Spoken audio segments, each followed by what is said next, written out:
Yay! So, so we're live here, and we have a special guest, Tricia Smar. Thank you so much for joining us. Absolutely. Hello, everyone. So Tricia is someone that I met through the Durham Partnership for Seniors, and Tricia is the Injury Prevention Coordinator for Trauma Services at Duke University Hospital. Yes, and so I've invited Tricia here to kind of share some of her expertise and experience in falls prevention, and then also to talk about a special event that we have here in Durham coming up next week on September 25th. Yeah. So, but a lot of what Tricia is going to share today is going to be relevant for all of us. So I guess, falls, it's such a thing, it can impact people and be kind of the first event that leads us into a downward spiral, and something that all of us want to avoid. What exactly are the statistics around falls? Yeah. I mean, and you're exactly right, Beth. I mean, it's a major issue that a lot of people don't necessarily think about being as big as it is. But according to the national statistics, looking at the National Council on Aging, they're finding that every year about 1 in 4 adults will experience a fall. So you're looking at 25% of the aging population. And if you're looking kind of by the seconds and minutes, every 11 seconds you have an older adult who ends up in the emergency department for a fall. And then every 19 minutes you have an older adult that actually dies from a fall. So it's kind of like what you said, it's these complications that come from the fall, whether it's a broken hip or some sort of head trauma that can lead to difficulties, and injuries can get exacerbated by that. You say that every 11 minutes? So it's every 11 seconds, an older adult goes to the emergency department for a fall, and then every 19 minutes, an older adult dies from a fall. Wow. And that's across the country. And this because the population is getting older, the population of older adults is just growing and growing every year. Those numbers are getting bigger and bigger. So we're seeing more and more of this, which means that more resources and education need to get funneled into prevention, which is my role. I'm very grateful to be on this side of the trauma to try and prevent these things from happening, because it's not that falling and falling over should not be a normal part of aging. It's not. It's that as you age, you experience more risk factors for a fall, but there are things that you can do to kind of mitigate some of those. And actually at the Duke Trauma Center, if we're going to talk about more local statistics, we see traumatic injuries in the trauma center, and about a third of those are falls. I was really shocked when I started just over 2 years ago to find out that falls were the top cause of injury that we would see. And of older adults that we see in the trauma center, 65 and older, 80% of those are there for a fall as well. So it's a major issue across the board, but particularly with the aging population, we see additional risk factors. And again, this is something that when I go out and I educate, I'm letting people know that these are the numbers, but it's also, this is not something that has to be part of your journey and your story. We can try and give you the tools to try and prevent that and make yourself as safe as possible, increase the protective factors and decrease those risk factors. So like what are the preventions that people can do? And I'm also curious, how much of the falls do you feel are preventable? Is it 50% are preventable, 80%, 90%? If we follow your advice. Yeah. Well, and there are going to be some that are not going to be predictable. There might be an episode where somebody has a medical issue that leads them to lose consciousness, and then that could lead to a fall. And there could be things further along the line medically that could prevent that. But by and large, there's always going to be falls that you can't predict. But and I don't know that I could put a number on it, but I would say probably more than half of the falls are ones that are environmentally caused, where you can remove or add something to the environment to decrease the risk of that fall from happening. So one thing that we tell people is to try and adjust your environment to suit where your needs are at now, because as we age, those needs change, our abilities change. So if you can try to accommodate what your needs are by adding things like grab bars in a bathroom, so that you're not slipping in the bathtub, getting in and out. If you have throw rugs, I always tell people to get rid of throw rugs in their home. I know they're beautiful, but especially over time, they always curl up on the edges, and even just having a throw rug that's perfectly flat, it gives your foot something that it's not expecting on a flat surface. So a lot of people trip over those. Is there a way for the small rugs, and maybe you don't know the answer to this, but I'm just curious, like to tack it down, like if somebody really wants to keep something that's decorative or small or that's, warm, like sometimes people don't want to have a cold floor, but they don't have wall-to-wall carpet. Is there a way to safely tack something down, or is that just... Yes and no. So if you have to keep it, my first suggestion is if you really want to keep it for decorative purposes, then wash it and put it up on the wall as a decoration. People have tapestries. Why not have a rug that is accessible? You really don't want to throw rugs. We just see is it worth a trip to the emergency room, right, to have that on the floor? But if you are going to have it, they have those like rubber strips that you can put on the back, or one of those rubber mats essentially that is the same size as the rug, so you can make it so it at least doesn't slip, but it's still going to be those corners that get picked up over the years of use. Right. And so it's also just kind of monitor that, and if that starts to happen, maybe switch it out, making sure that you have something non-slip underneath.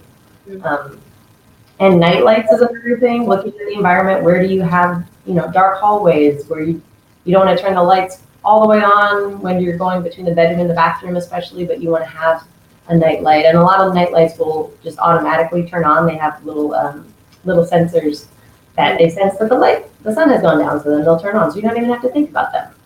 So yeah, we recommend little changes like that around the house. Yeah, we use those little motion detector lights for my mother, and it was really nice because we lined the hallway just from her bedroom to the bathroom and then inside the bathroom. So as soon as there was any motion, as soon as her feet touched the floor, all of that whole pathway would light up. And it was really simple because they just stuck on to the wall. Like they didn't even, they were just LED lights, so they didn't need to be plugged in, right? Yeah. You put them anywhere. So, yeah. There's so many options. You can plug them in, you can have the motion light, you can have the sensor light, you can have ones that you turn on, but I think there's so many options that that's one of the simple fixes that you can add to your home to make it just that much safer. Okay, so get rid of throw rugs. Yes. Add some lights. What else? Yeah. What can we do? A lot of those environmental things are kind of those small, quick fixes. But on the broader scale, I would say more globally for each person in each community is really staying active and staying connected to people. Staying active, that's, again, it's one that a lot of people think about, but it's easier said than done. Finding exercise classes, whether it's at the Durham Center for Senior Life or your local senior center. I know the local YMCAs offer some programs, or even just walking around your neighborhood, doing things that keep your muscles strong, keep your balance active. That is going to help prevent fall, because the stronger your muscles are, the better your balance is, the less likely you are to fall. But also staying social. The other piece that I really love about senior centers is that even if you just go and sit and hang out with people all day, you are reducing your risk of falls. Wow. Because if you are isolating yourself, you're not getting exercise just getting up and going to that location, but you're also more at risk for depression, more at risk for just generally being socially isolated, which makes you more likely to fear going out, fear falling, and a fear of falling actually leads to an increased risk of fall. So it's this vicious cycle. So if you get out there and you're practicing moving about in the world, you have this confidence that is actually a protective factor against falls. So the more socially connected you are, the better. I can imagine too that there's kind of a reinforcing cycle that could be both positive or negative in that way, because if you're removing yourself socially, then you might be weaker, and then you might feel weaker and less secure about walking or going out. And then you might need, feel like you don't want to have to go out if you're using a cane or a walker. And so then you pull back. Whereas if you just kind of continue to force yourself to engage, then you're going to stay stronger and you're going to feel more confident, about moving about. And yes. Mm-hmm. Yes, 100%. And there's actually an evidence-based class that I co-facilitate sometimes in the community called Matter of Balance. That's an 8-session course. Sometimes we offer it at the senior center.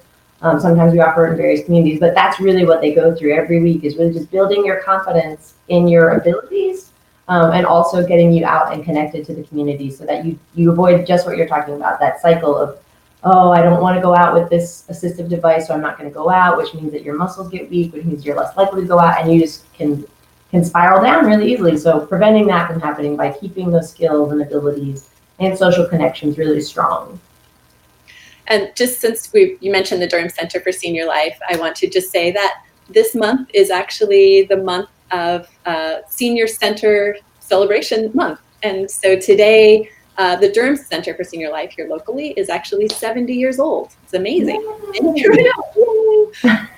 And they have an event today, and I will be giving a talk at 11:30 this morning. So if you happen to see this today on September 16th, please come to the Durham Center for Senior Life and celebrate with us.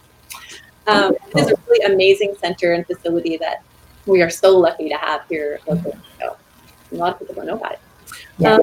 So about exercises, I know the next question is going to be, do you have, one favorite exercise or one thing that you would recommend if people are home and want to do something to strengthen their balance or strengthen, their muscles? Yeah, I'm trying to think, because in the Matter of Balance class, there's like 30 different exercises that we go through as a group that can really help build muscles and strength. So a lot of them can be done seated. So there's, just regular, you can kind of march in place and do some leg lifts with your knees bent one at a time. I think you do like a 10 count and you stop for a couple of breaths and then you do another 10 count. And that's really simple. These are things you can do while watching TV. You're doing a commercial break. Or if you have a can of beans around the house, if you don't have a weight, you can do some curls while you're sitting there, again, during the commercial break or watching TV. Whatever you can do to help build up those muscles. So it's interesting that you're mentioning kind of like your upper body, because I think that when I think of fall prevention, I always think of my legs and maybe my stomach for like balance. But are you saying that even working on our biceps or our upper body is also helpful? Yeah, and I think you're right in thinking that the legs are particularly important for keeping you upright, keeping you balanced. That core strength is helpful for that, but also remembering that the arms can help you if you need to brace yourself. If you are about to potentially fall, if you've got those weak upper arms, you might not be able to keep yourself from face planting on the ground, right? And we want to be able to protect the face and the head whenever we can so we can avoid those head injuries. So if it takes putting your arms out, which is your instinct, right? To put your arms out and brace yourself, or maybe grabbing onto something that's nearby you to keep you from fully falling all the way to the ground, that can actually help reduce the injury from a trip or fall that you might have. So yeah, actually doing upper body exercises can be helpful when it comes to preventing a fall as well. You just reminded me when you're talking about trying to brace yourself for a fall, that one of the other changes that we did for my mom was to try to remove like lamps and things that were on tables or things that were light that she might grab as she would fall, but that wouldn't actually help her because they weren't tied down or weren't strong, right? So like instead of having a lamp on the table, having it attached to the wall, and then anything that was around her, if it was a table or something sturdy, and so that if she needed to use it to catch herself, it would help her, as opposed to being a false sense of security.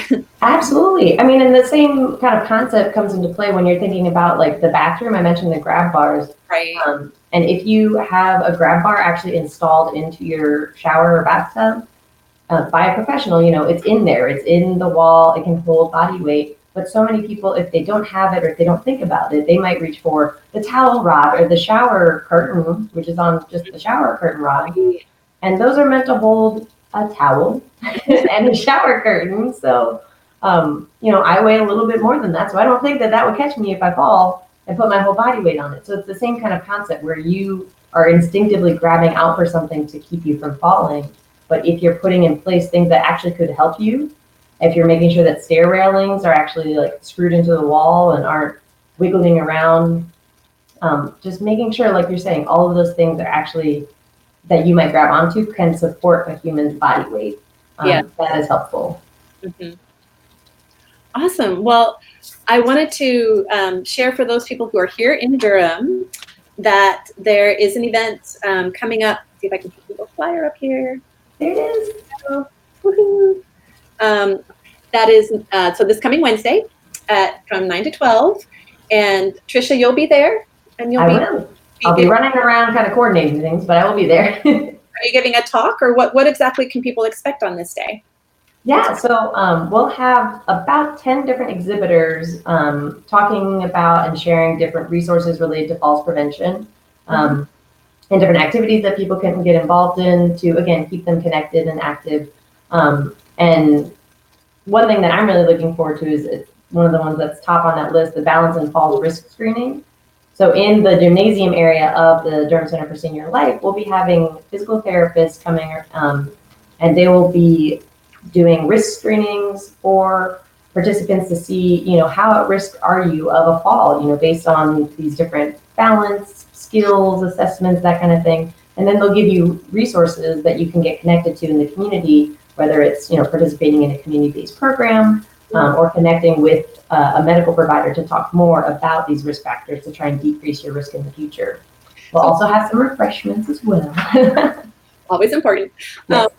What are the assessments? Like, how do you assess your own, level of risk for falling?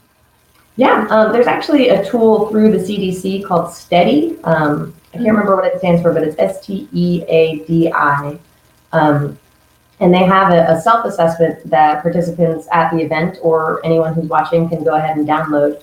And it has a series of questions that kind of asks you about, do you get up and out in the community? Do you ever experience dizziness when you stand? Kind of gets at some of the physical and sort of emotional risk factors related to falls. And then it's meant to be shared with your primary care provider. So it's a document that you check off and then you go into your doctor's office with. And we're going to utilize that at the event to see what kind of resources we can connect people to. So the CDC has a lot of great resources around STEADI that are available to everyone. Yeah, there it is. Up there? Yeah, so feel free to check that out for more resources, especially if you're not in the Durham area, not able to come to the event. That is the toolkit that we're basing our screening station off of. So whatever we're going to be talking about, you can find most of it there. Okay, and I am just going to put real quick up here, the Falls Expo is September 25th.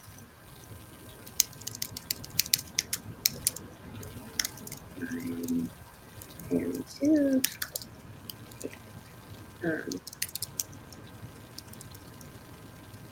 Thank you for sharing the information about that.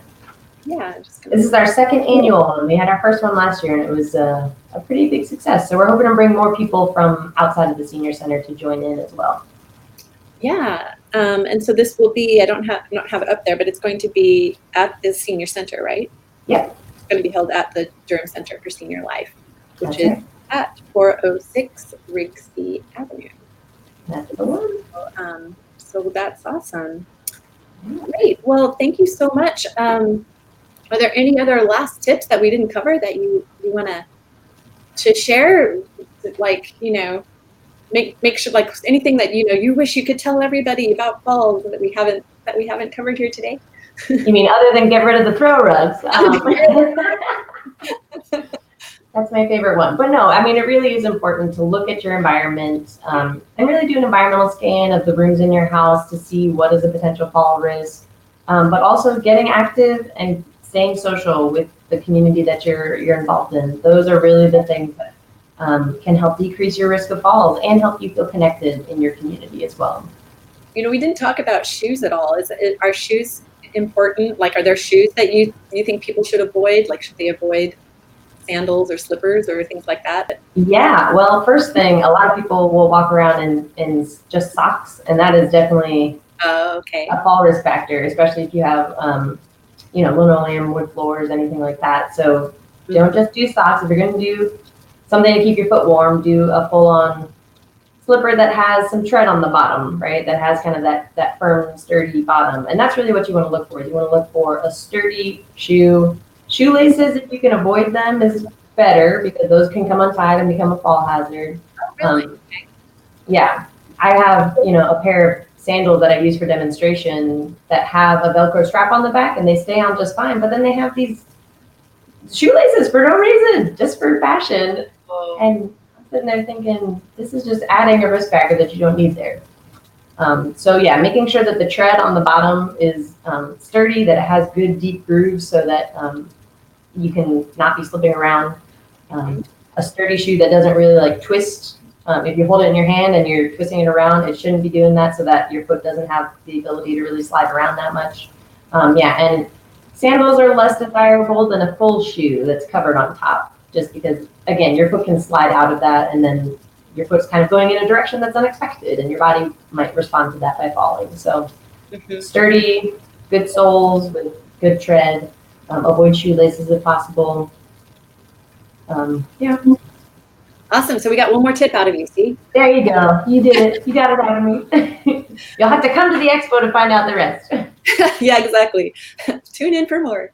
Yeah. This has been fantastic. Thank you so much for your time today. Really appreciate it. It was great to have you here. Absolutely. And thank you so much for inviting me. This was such a great opportunity. I appreciate it so much. Yeah. And again, if you would like to learn more and you're in the Durham area, please come to the expo next Wednesday, September 25th, from 9 to 12 at the Durham Center for Senior Life.